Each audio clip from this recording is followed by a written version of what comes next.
You're listening to Upcycling with Deb. I'm your host, Deb Colameta. You can reach me on Facebook and Instagram at Deb Colameta, or go to my website, thedebsite.com.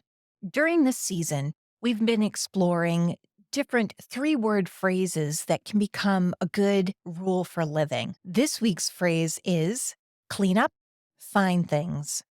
You could actually have a little bit of a philosophical conversation. Is cleanup one word or two? But anyway, for the sake of argument and to stick with our theme of three-word credos to live by, clean up, find things. That's what I say every time with my kids.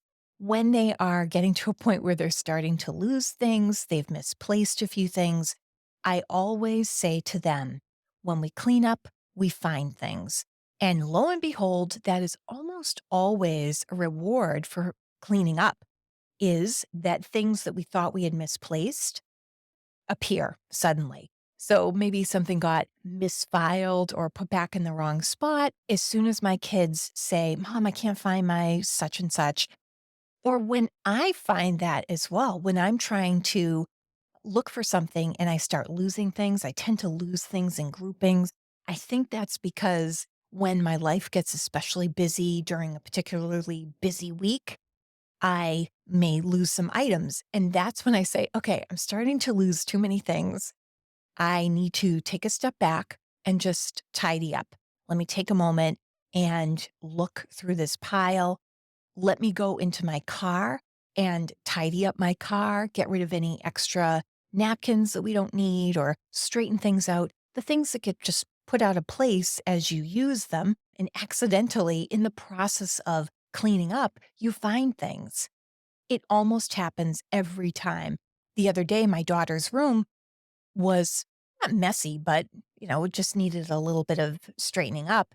And I said, why don't you straighten up your room? You're going to be having a friend over soon. You want to make sure that your room looks, perfect, that you are representing your room as a clean space and that you can see all your toys.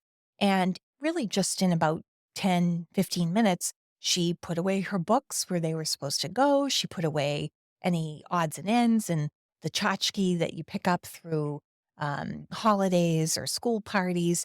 And she put that away. She threw away some things and she found a hairbrush that she had been looking for weeks.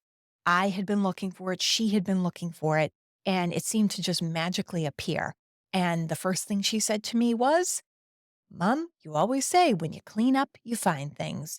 And that is true. So the next time someone in your house says, oh, I lost my, or I can't find my, take a step back and advise them to tidy up. Let's start cleaning up a room and see if that helps get us in the mind frame of finding something. And even if you don't find it, the bonus is you still have a cleaner room when you're done. That's one benefit. And when a space is cleaner and more organized, you have clear counters, clear surfaces, a clear tabletop, you're not as likely to misplace things. A stack of papers isn't going to hide a hair tie or a house key or a key fob or a file that you need. So that's why it's important to stay on top of it. And by taking that exercise of just a few minutes to clean up, to try to find something, there are so many benefits. Thanks for listening to this episode of Upcycling with Deb. I'm Deb Colameta. I hope you'll connect with me on Facebook, Instagram, at Deb Colameta, or go to my website, thedebsite.com.